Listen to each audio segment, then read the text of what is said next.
ang Presidential Broadcast Service. Radyo Pilipinas. Radyo Publiko Ng bagong Pilipinas para sa bagong Pilipino.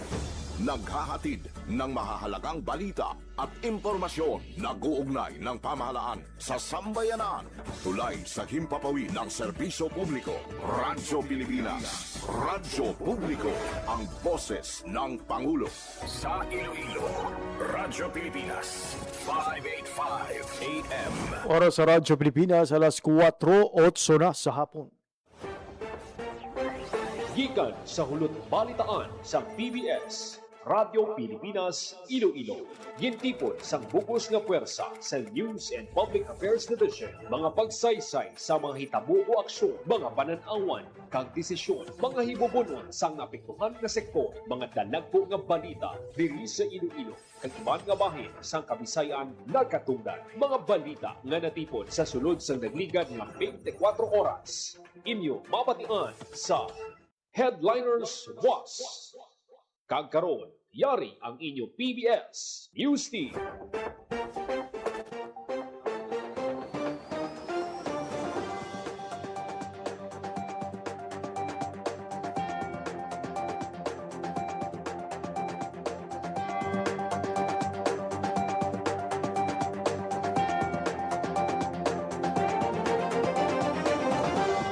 Mayong hapon Pilipinas, mayong hapon Western Visayas. Ini ang Headliners Buwas adlaw karon sa Martes. Hunyo 16 tuig 2026. Ako ang inyong tagbalita JP Herbas kag karon sa aton mga headlines. Duwa kadlaw nga Interagency Territorial Defense Operations Exercise ginbuksan sa probinsya sang Iloilo. DOH Western Visayas pa rin ang pagdala sang health services sa mga unserved kag underserved communities pinaagi sa purok kalusugan. Masobra 1,300 ka barangay, target nga labuton sa tuig 2026. 4.5 ka kaso sang stroke kada daw na obserbahan sa WVMC. National Pulmonary Rehabilitation Day hiwaton sa Hunyo 17. 6.9 milyones pesos nga balor sang shabu na kumpiska sa bypass operation sa syudad sang Iloilo. Dole Region 6 ginbuligan ang paradero nga makuha ang money claim sa employer pinaagi sa single entry approach. Kag Regional Skills Olympics 2026 sang TESDA Region 6 nagsugod na. Oras sa Radyo Pilipinas, las 4:11. Kagkaroon sa detalye sa mga balita. Radyo Pilipinas. Radyo Pilipinas News. Para mas mapabakod pa ang interoperability kagandaan sa posible nga pamahog sa teritoryo, opisyal nga ginbuksan ang duha kadlaw nga Interagency Territorial Defense Operations Exercise sa probinsya sang Iloilo. Ang nasambit ka aktibidad ginpangunahan sang Iloilo Provincial Government kag sang Joint Task Force PIR sang Armed Forces of the Philippines kaupod ang Office of Civil Defense, Philippine Coast Guard kag mga lokal nga panguluhan sang Miag-aw kag San Joaquin. Gintakos sa nasambit nga exercise ang kandaan sa mga ahensya kag mga pumuluyo sa senaryo nga may nagluntad nga missile attack sa Metro Manila nga nagresulta sa pag-evacuate sa mga residente halin sa Palawan, Mindoro, padulong sa Barangay Sapa sa Banwa sang Miag-aw. Ginpakita sa exercise kung paano magbiniligay ang mga otoridad kag iban pa nga stakeholders sa paghatag sa gilayon nga bulig sa mga apektadong residente. Natigayon man nga madakpan ang mga ginadudahan nga espiya nga foreign national. Sino kay Governor Arthur Levasseur Jr., ini kabahin lamang sa pagpanghanda kag capability building efforts sa provincial government kag wala sang aktwal nga pamahog sa seguridad sa probinsya. Ginabi-abi naman ni Mayor Richard Garin ang pagpanagbalay siyang unang adlaw sang exercise nga dakugin nga bagay makapreparar sa numan nga sahi sang invasion kag krisis. Sa Banwa, Hunyo 17 o kung sa Buwas Hunyo 17, hiwato ng simulated coastal defense kag anti-infiltration efforts sa Banwa sang San Joaquin. Radyo Pilipinas. Radyo Pilipinas News. DOH-WV-CHD padayon ang pagdala sang health services sa mga unserved kag underserved communities pinaagi sa purok kalusugan. Masobra 1,300 ka barangay, target labuton subong nga tuig. Ang detalye sa balita sa report ni Marian Grace Ereniata. Radyo Pilipinas. Radyo Pilipinas. Report.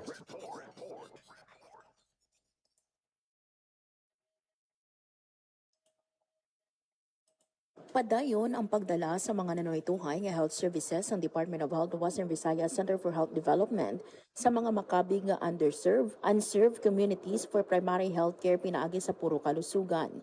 Gimpahayag ni John Michael Anyas, Senior Health Program Officer sang Local Health Systems Coordination Section sang DOH Region 6 nga naglabot na sa linibok ang mga pumuluyo ang naka-avail sa mga serbisyo pinaagi sa puro kalusugan yung isa ka community-based health initiatives nga nagadala sang health services kapero sang preventive care, disease prevention kag health interventions nga magasabat sa 8 ka priority areas sang DOH. Sa datos sang DOH Western Visayas CHD, humalin 2025 naglabot na sa masobrang 11,000 ang nakabenepisyo sa immunization, masobra sa 5,000 sa maternal health, masobra sa 6,500 sa water, sanitation and hygiene o wash, kag masobra sa 8,000 sa road safety.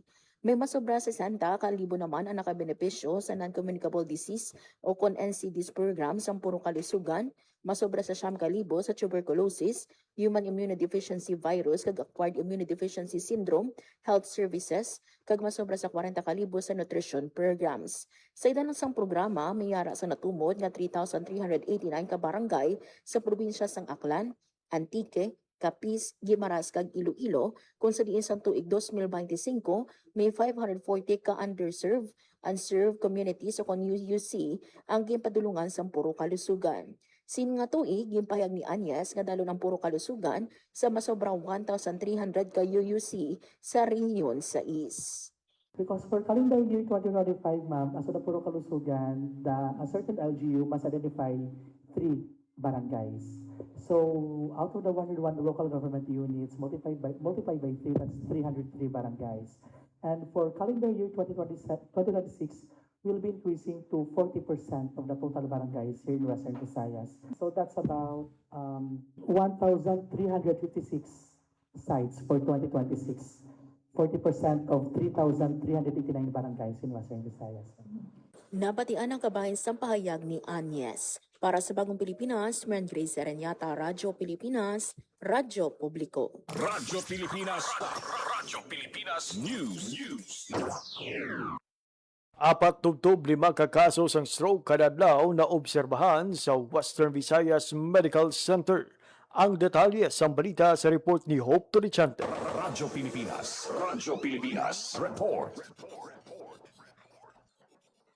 Nagpaandam ang Western Visayas Medical Center sa pagtaas ang numero sa mga pasyente nga gina-admit sa ospital bangod sang stroke. Sandig sa datos ang ginpagwa sang Neuroscience Department sang WVMC, naglabot sa 4 tubtob 5 ang kaso sang stroke kada adlaw nga na-monitor sa ospital sang Abril kag Mayo sini nga tuig 2026. Sa pareho nga datos, nagwa nga ang numero sang admission bangod sang stroke sang 2018 naglabot sa masobra 1,000. Nagnubo ang kaso sang tion sang pandemya bangod sang limitado nga hulag sang tao apang liwat nga nagsaka sang 2025. Importante suno sa WVMC nga bantayan ang mga risk factors sang stroke kaangay sang hypertension, diabetes, pagpanigarilyo kag masami nga pag-inom sa mga makahulubog nga ilimnon. Ginahingyo man ang publiko nga magpakonsulta pananglit na ka-eksperyensya sang blurred vision, pagkadula sang balanse, speech difficulty o kon pagpangluya sang kamot kag tiil. Ginklaro sang WVMC nga ang stroke isa ka medical emergency apang pwede malikawan, pwede mabulong, kag pwede malampuwasan. Para sa Bagong Pilipinas, Hope Torrichante, Radyo Pilipinas, Radyo Publiko. Radyo Pilipinas. Radyo Pilipinas News. Kadungan sang pagsaulog sang National Pulmonary Rehabilitation Day magahiwat sang Zumba session, lecture, breathing exercise kag madamo pang aktibidad ang makatapos ang Philippine Pulmonary Council kag Philippine College of Chest Physicians sa Iloilo City. Ang National Pulmonary Rehabilitation Day ang ginahiwat sa katatlo nga Miyerkules sa bulan sang Hunyo santo sa Proclamation number 1104 ni Presidente Ferdinand R. Marcos Jr. Agon mapasanyog ang pagduso sa public awareness nanungod sa pulmonary rehabilitation para sa mga chronic respiratory diseases. Hiwato ng aktibidad sa Hunyo 17 sa Building A sa Western Visayas Medical Center nga pag-umpisahan sang Zumba session alas 7 sa aga kag pagasundan sang serye sang lecture sang pinakadoktor na tukoy sa pulmonary rehabilitation. Tema sang selebrasyon karong nga tuig amo ang Pulmo Rehab Breathe Better Live Stronger. Radyo Pilipinas. Radyo Pilipinas News. Arestado sang Special Operations Unit Region 6 ang PNP Drug Enforcement Group ang tatlo ka drug suspect sa ginpatigan nga bypass operation sa Barangay Bulilao, Mandurao, Iloilo City. Ang mga suspect ginkilala nga sanay alias JR, kalakip ang duha pagid sini ka kaupdanan. Na-recover sa mga operatiba masobra 1 kilo sang shabu nga nagabalor sang 6.9 milyones pesos. Sunod kay Police Regional Office 6 Director, Police Brigadier General Randolph Tuanyo, ang madilagon nga operasyon pamatod sang padayon kagula untat nga kampanya sang kapulisan batok sa illegal nga droga. Sa karon yara na sa kustodiya sa kapulisan ang mga suspect kag magapangatubang sang kaso nga paglapas sa Republic Act 9165 ug ang Comprehensive Dangerous Drugs Act of 2002. Radyo Pilipinas. Radyo Pilipinas News. Dole Region 6 gunbuligan ang paradero nga makuha ang money claim sa employer pinaagi sa single entry approach. Ang detalye sa balita sa report ni Marian Grace Erenieta. Radyo Pilipinas. Radyo Pilipinas. Report. Nabato na sa 57 anyos nga panadero ang monetary claim sini matapos nga nagpangayo sa bulig sa Department of Labor and Employment o DOLE pinaagi sa single entry approach o SENA program. Nagfas ang request for assistance o RFA ang panadero sa DOLE matapos ang ginapasuni non-payment sang minimum wage, 13-month pay kag overtime pay sang employer sini kung sa diin anong katuig ini nga nagaubra. Matapos ang giniwat nga conciliation mediation conferences na solusyonan ang reklamo sa buhig sang single entry assistant desk officer nga si Marlene Hernandez. Sining karon lang ginrelease ang 55,631 pesos nga monetary claim sa panadero bilang full kag final settlement sang RFA. Bilang kabahin sang agenda sang gobyerno nga maghatag sa madasig, patas, barato kag mapos nga pamaagi sa pagdisulba sang labor disputes, ginmaduan ni DOLE Secretary Francisco Tolentino ang tanan nga regional office usaron ang mas epesyente nga labor dispute resolution mechanisms kapareho sang SENA program. Para sa Bagong Pilipinas, Marian Grace Aranyata, Radyo Pilipinas, Radyo Publiko. Radyo Pilipinas. Radyo Pilipinas News. Regional Skills Olympics 2026 ang TESDA Region 6 nagsugod na. Nagabalik si Marian Grace Erenieta para sa detalye sang balita. Radyo Pilipinas. Radyo Pilipinas. Report. Nag-umpisa na sang Martes, Hunyo 16 ang World Skills Philippines Western Visayas Regional Skills Olympics 2026 ang Technical Education and Skills Development Authority o TESDA Region 6. Magkapaindis-indis ang mga partisipante sa 14 ka tech voc fields sa idalom sang international standards. Gimpahayag ni TESDA 6 Acting Regional Director Esther Babalo na tinutuyo sang Regional Skills Olympics ng ipakita ang excellence kag global competitiveness ang technical vocational trainees kag graduates pinaagi sa nanuhituhay nga multi-level skills competition. Ang mga partisipante gikan sa mga probinsya sa riyon nga makabig best of the best sunog kay RD Babalo. Ginahiwat ang kompetisyon sa Leon Ganson Polytechnic College sa Balasan, Iloilo nga magalawig tubtub Hunyo 18. Ang branding sinisubong ginatawag na naton nga world skills, no? So ini siya isa ka paligsahan sang mga estudyante sa technical vocational education and training o pwede man mga workers sa nagkalain-lain nga mga sektor sang aton nga mga workforce, no? Nga ini siya nga paligsahan para nga ipakita sa aton nga mga competitors ang ila nga abilidad, talent, ang ila nga na-develop nga skills sa nagkalain-lain nga mga areas. Ini siya isa ka pagpakita sang gina-claim bala naton nga world class ang aton skills. Yes. World class because nga we can compete with the other countries pag abot sa nagkalain-lain nga skills. Nabatian ang kabahin sa pahayag ni RD Babalo. Para sa Bagong Pilipinas, Mern Grace Aranyata, Radyo Pilipinas, Radyo Publiko. Radyo Pilipinas. Radyo Pilipinas News. Ang DGPGN raw target nga makatanom sang 2,000 kakahoy sa nagilapit nga pesta sang kagubatan. Ang detalye sa balita sa report ni Hope Trichante. Radyo Pilipinas. Radyo Pilipinas. Report. Target sang Antique Provincial Environment and Natural Resources Office nga makatanom sang 1,800 tubtub 2,000 ka fruit-bearing trees sa Hunyo 26 kadungan sa pagsaulog sang probinsya sang tuigan nga pista sang kagubatan. Hiwato ng okasyon sa barangay Sinundolan, San Remeo sa diin 6 tubtub 7 ka ektarya sang lupa ang kinahanglan nga tamnan. Lakip sa mga itanom ang langka, kasuy kag kape. Ginpangabay ni Governor Paulo Javier ang tanan nga ahensya sang gobyerno nga magbuylog sa pista sang kagubatan activity. Para sa Bagong Pilipinas, Hope Trichante, Radyo Pilipinas, Radyo Publiko. Radyo Pilipinas. Radyo Pilipinas News. Sa iban paging nga balita, 23 ka MSME sa Western Visayas nagpakigbahin sa Processing kag Packaging Expo sa Thailand. Yari ang report. Radyo Pilipinas. Radyo Pilipinas. Report.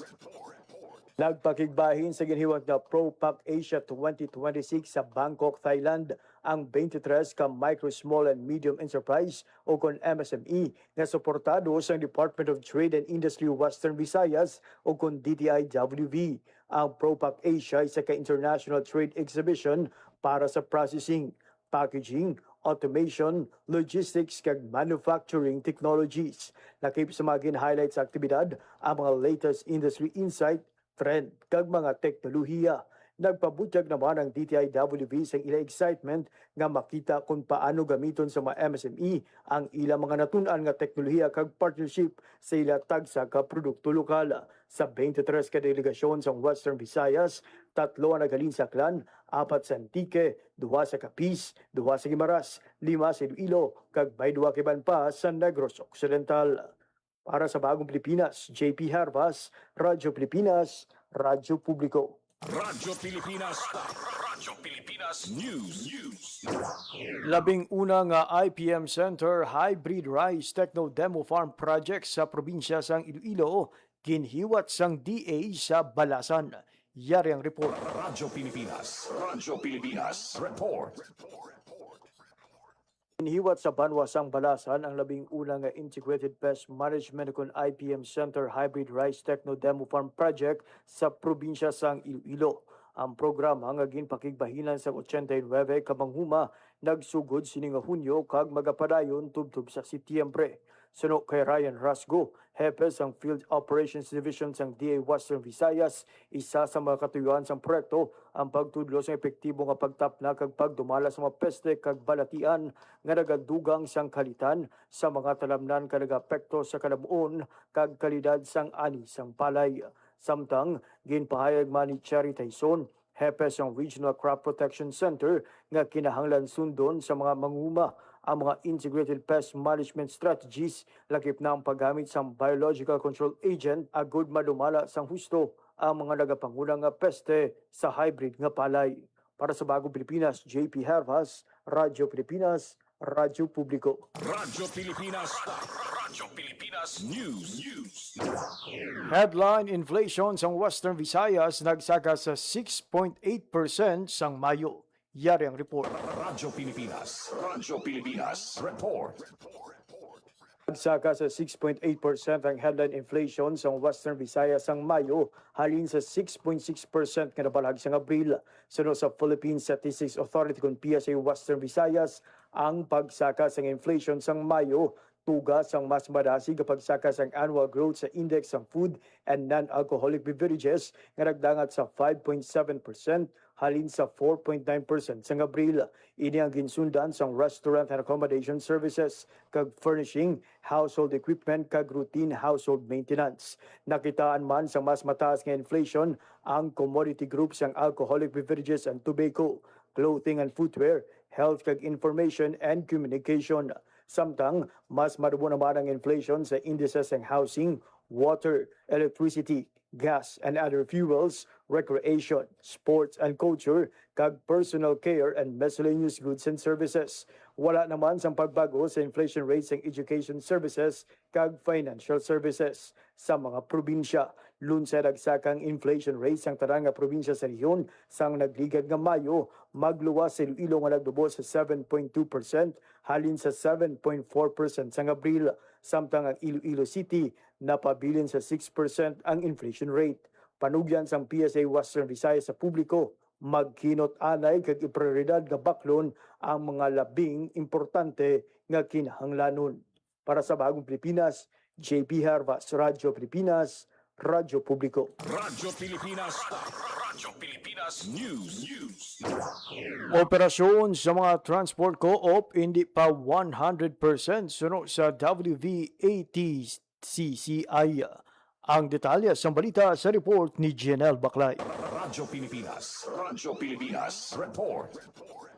Wala ginapersa mga transport co-op nga mangin 100% ang ila operasyon sa tanan nga mga unit nga nagabiyahe bangod nagapabilin gyapon ang krisis sa langis. Sa interview sa Iloilo Morning Program sang Radyo Pilipinas kay Rizal Alido, advisor sang Western Visayas Alliance of Transport Cooperative and Corporation, ginpayag sini nga bangod sang mataas gyapon sa presyo sang krudo, may mga co-op nga ginalimitahan ng ila unit sa pagbiyahe.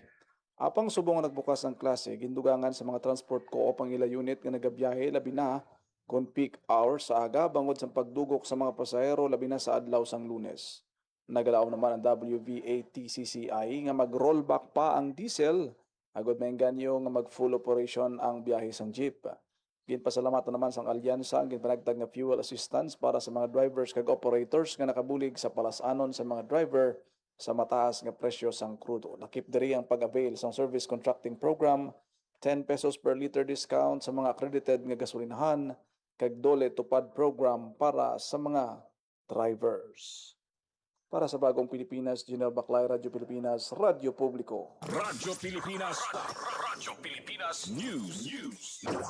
ICTTMO gininspeksyon ang karpas sa mga nagabiyahe nga First Town Jeepney. Ang detalye sa balita sa report ni Janelle Baclay. Radyo Pilipinas. Radyo Pilipinas Report.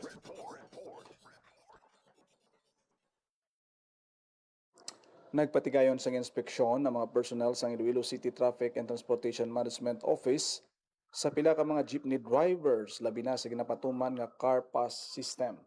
Lakip sa ginpaydalom sa checking ang mga ruta sang First Town jeepneys nga nagikan sa Dalan, Burgos, Lapas, Isatyu area. Lakip sa mga gininspeksyon ng mga jeep nga nagabiyahe Lapas, Liganes, Pavia, Liganes, Iloilo City. May pila naman ka mga nadakpan kag natikitan bangod sang paglapas sang ordinansa o kung napamatud-an nga wala sang karpas apang nagkarga sang pasahero padulong sa syudad sang Iloilo. Matandaan na ginatagan sang karpas ang mga First Town jeepneys nga makasulod sa syudad. Humalin sang ginpatuman ang full implementation sang enhanced LPTRP. Para sa Bagong Pilipinas, Janelle Baclay, Radyo Pilipinas, Radyo Publiko. Radyo Pilipinas. Radyo Pilipinas News. Limitado temporaryo ang pagpalapit sa simbahan sa Miagaw bilang precautionary measure kasunod sa nagluntad nga linog sa Antique pasado las 11 sa gabi sang Hunyo 14. Sunod sa Miagaw Tourism Office, magahiwat sang post-earthquake inspection amo katapos ang National Commission for Culture and the Arts kag National Historical Commission of the Philippines sa Hunyo 17 para mausisa ang kahimtangan sang makasaysayan nga simbahan. Ginrekomendar sang NACP ang gilayon nga pagpahamtang sang proteksyon sa pediment sang simbahan sa peligro sang linog o kon aftershock kababaskog nga ulan. Husisaon man ang sulod sang simbahan katuwang ang lokal nga opisyal sang edipisyo para siguro ang safety kag integridad sang istruktura.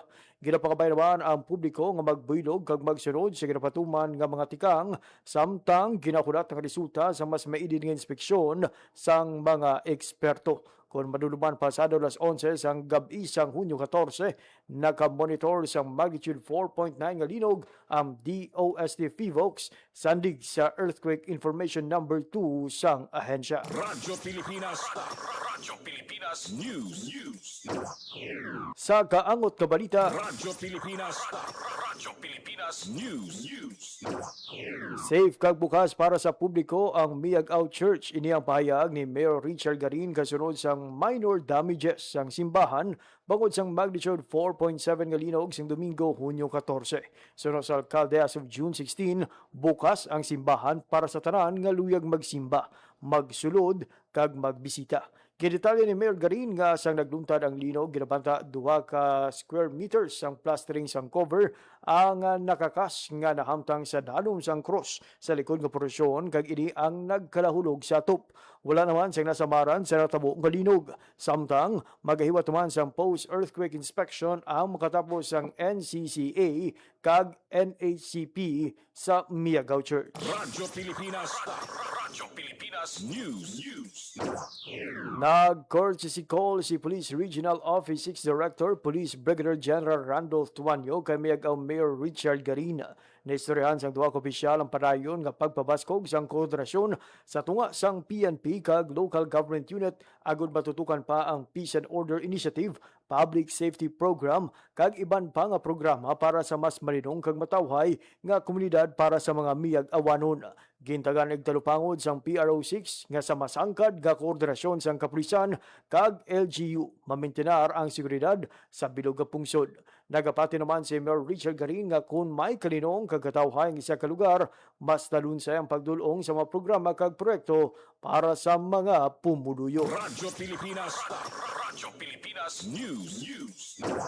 Kag sa aton katapusan nga balita, Radyo Pilipinas. Radyo Pilipinas News. mga outstanding students ang ISATU Miag-Aw Campus ginpadunggan. Yari ang report. Radyo Pilipinas. Radyo Pilipinas. Report. Ginpadunggan sang Iloilo Science and Technology University Miag-Aw Campus ang mga estudyante sini nga nagpakita sang tuman kadalayaw nga academic performance, leadership, talents kag dedikasyon sa bugos nga academic year. Ang paghatag pagkilala sa mga estudyante ang ginpangunahan mismo ni ISATU President Dr. Gabriel Salistri Jr. Kaupod ang mga opisyal kag personnel sa nasambit nga universidad. Nagserbe naman nga Recognition Program Speaker si Rosendo Guarin Moya Jr. na naghatag sang inspirasyon sa mga awardees pinaagi sa mensahe nga nakasentro sa kabakod kag pagkamatutom. Kasunod sang pagpaambil sang iya nga istorya, giningganyo ni Moya ang mga estudyante nga magpadayon sa paglabot sang handom samtang nagpabili nga may integridad, kabakas kag pagka mapainubuson. Para sa Bagong Pilipinas, JP Hervas, Radyo Pilipinas, Radyo Publiko. Radyo Pilipinas. Radyo Pilipinas News. Oras sa Radyo Pilipinas, alas 4:36 sa hapon. Kagamuyad to ang mga balitang natipon kaginbantayan sang Radyo Pilipinas News Team. Para sa headliners buwas subukadlaw sang Martes, Hunyo 16 tuig 2026.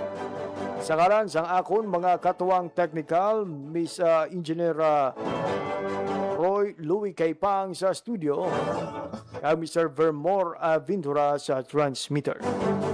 Ako naman ang inyo nangintag balita, JP Hervas. Maraming kasalamat sa inyong pagpamati. Maayong hapon, Pilipinas. Ang inyong tulay sa himpapawid ng serbisyo publiko, ang Presidential Broadcast Service, Radyo Pilipinas, Radyo Publiko. Radyo Pilipinas. Radyo